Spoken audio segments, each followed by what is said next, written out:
conversando com Juliana outro dia, ela também falando dessa parte criativa, das possibilidades de carreira.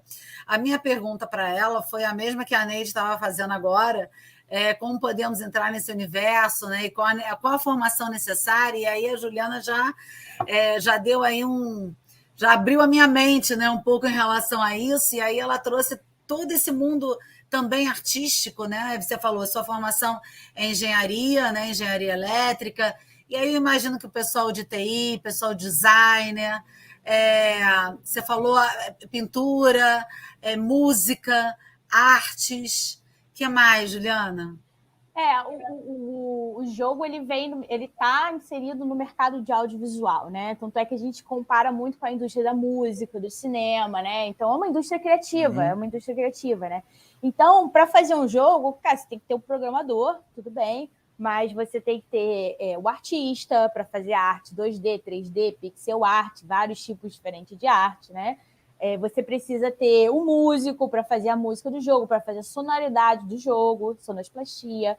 Você precisa ter um narrador para escrever a história do jogo. Você precisa ter o tradutor, que vai fazer a localização do jogo. Né? Dublador. Se o jogo tem qualquer palavra, né? Alguém está falando, precisa ter um dublador para poder exportar esse jogo, né? Você precisa ter o game design. O que é o game design? O game design é o cara que pensa na estrutura. Ele não programa, ele não faz arte, mas ele pensa qual é o loop do jogo, qual é a coisa legal. Se o cara pular aqui e apertar tal botão, o que acontece? Esse é o cara que é o game design, que ele fica pensando na situação do jogo, né? Ou seja, você tem ali uma diversa gama de profissionais, né? Você precisa ter o producer, que é o produtor, que vai organizar a produção do jogo dentro de todas essas áreas, para todas elas poderem conversar. E se você vai para jogos AAA, né, que são mais complexos, até a parte, o artista 3D, né? Tipo artista, né? Até a parte do artista é dividido em várias etapas. Tem um cara que faz o concept art, que é só a parte da arte da concepção do negócio. Aí tem o outro cara que faz o animador, ele faz a arte da animação do personagem. Aí tem, entendeu? Até dentro, né, quando você vai para um jogo AAA, que é muito mais desdobra, complexo, né? Tem as desdobra. Né?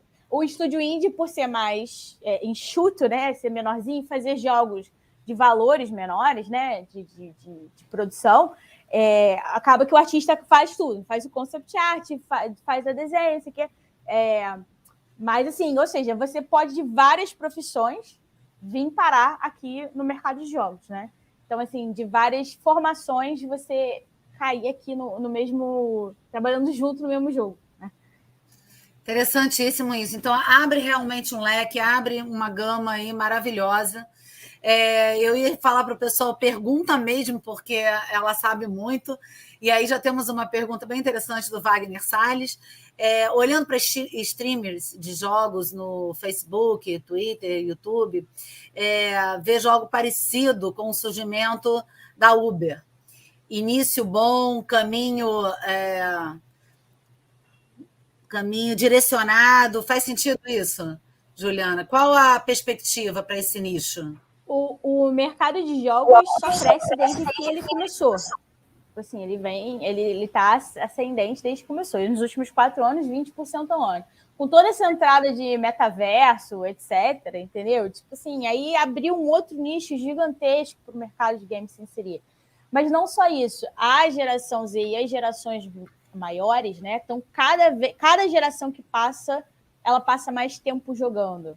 Né? Então, hoje, a geração Z passa mais tempo jogando do que em todas as redes sociais juntas. Mais tempo do que no TikTok, no Facebook.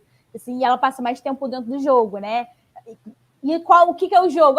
Passa tempo jogando console, jogando Zelda? Não necessariamente. Dentro de um Roblox, dentro de um Sandbox, dentro de um Fortnite, né? Que são metaversos, né? Que as pessoas se encontram para socializar, né? É o social novo, né? Então, o concorrente desses metaversos acaba sendo um TikTok da vida, né? Então, o concorrente do TikTok é o Fortnite, entendeu?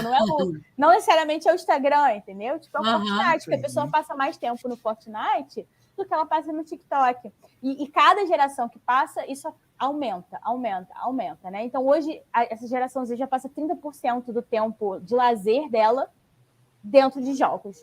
Então, assim, eu não vejo esse mercado com nenhuma possibilidade no futuro próximo de declinar. Esse é um mercado completamente crescente. Próspero, cada né? vez mais produção.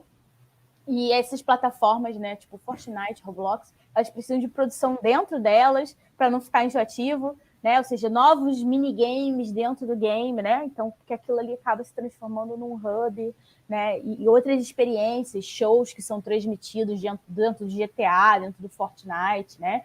Então, assim, o Rock in Rio, se eu não me engano, estava dentro do Fortnite, né? Fazendo a transmissão, né? A gente já teve vários shows de sucesso dentro do GTA, entendeu? Então, tipo, tudo isso só estimula o mercado. E legal. Olha só, ainda dentro da parte de profissão, né, aproveitando que a pergunta, né, sobre os profissionais que atuam, nós tivemos mais duas aqui perguntas que se complementam, na verdade, né, sobre as possibilidades de atuação no mercado.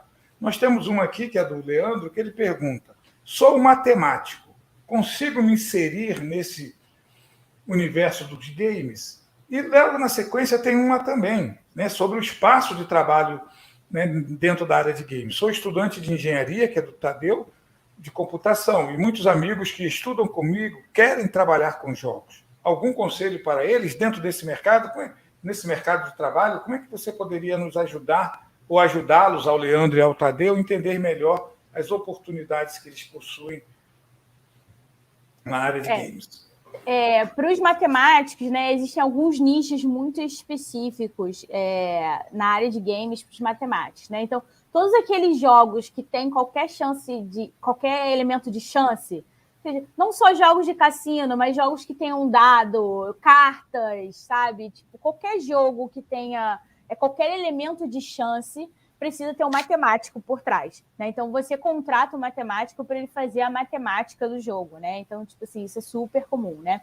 Quando você vai para a parte dos criptogames, né? Que tem a ver com as criptomoedas, NFTs, blockchain, né? Porque tem toda uma área de games nessa.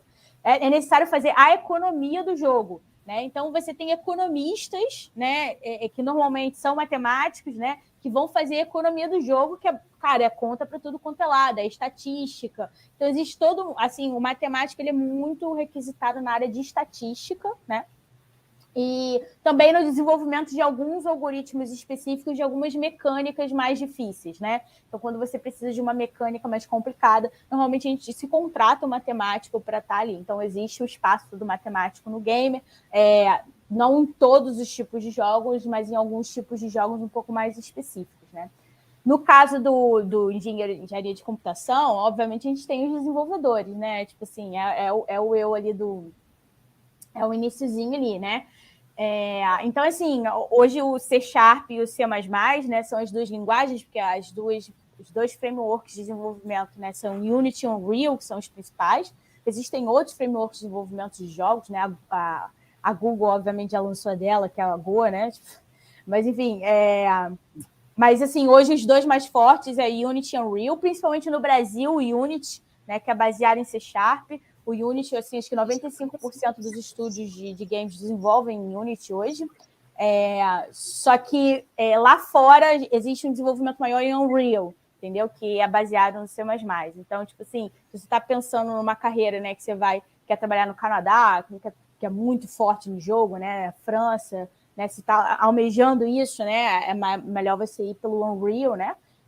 Ou se você está almejando mais começar no mercado brasileiro, você vai ter mais sorte ali no Unity através de C#, né? E fora isso, cara, você precisa simplesmente vir para o mercado, né? Ou você arranja um estágio, né? Alguma coisa nesse sentido, ou você participa de Game Jams, né? Que são hackathons, né? De desenvolver, ou seja, 48 horas para desenvolver o protótipo. Você vai lá, você acha um time, né? E você participa daquela Game Jam e você começa a construir um portfólio, que é a parte mais importante para a contratação de um profissional dentro dessa área, entendeu? Legal. O Leandro está aqui agradecendo, né, as suas colocações. Está vendo, Leandro? Tem espaço para você. Matemática tem espaço, né, bastante garantidos em diversos jogos dentro do mercado. Né? Só quero lembrar uma coisa para vocês, gente. O que eu quero lembrar? Não deixe de se inscrever, no nosso canal. Não deixe de bater o sininho para receber as nossas notificações. A sua participação, a sua inscrição, né, o seu bater no sininho é muito importante para nós, para que mais pessoas possam saber a respeito do nosso game, né, a respeito do nosso bate-papo, da nossa conversa, do nosso podcast. Né? O Demilton, cadê Demilton? O Demilton saiu, né? O Demilton ia fazer uma pergunta, mas eu acho que eu vou passar essa pergunta para você. Olha só, a Rosana fez uma pergunta legal. Qual foi, Cristina? Eu ia passar para o Demilton, mas acho que ficou para você. Eu estava aqui focada do Wagner, porque eu pensei e ele fez. Estamos juntos, Wagner, mas a Rosana é como esse mercado de games está dividido. Né? Então, você realmente tinha falado sobre jogos triple games e indie, né? Uhum. Como é que é essa divisão? Basicamente, assim, existe muita discussão no setor sobre como que divide exatamente, mas, no geral, né, a gente entende que jogos AAA são esses jogos de mega produção, a gente tem jogos AAA, tem jogos Double A também, né, que são os jogos, assim, tá muito ligado ao orçamento, né, tipo assim, os jogos AAA têm orçamento de $200 milhões, $300 milhões, né, os jogos Double A são jogos de $20 mil, alguma coisa nessa área, né, e a gente tem os jogos indie, né, que são de $5 milhões para baixo, né, que mais ou menos tem a ver, assim, isso é um jeito de dividir. Tem a ver com o valor dele. Assim, mais não ou sei menos, exatamente, né? Se você pegar um acadêmico da indústria de jogos, ele vai falar que não é isso aí, Juliana, mas, assim, o mercado, no geral, se entende desse jeito, assim, sabe? Na prática, é uma forma, né, de leitura disso, né? É um jeito bem simplificado de fazer essa divisão, né? Entendi.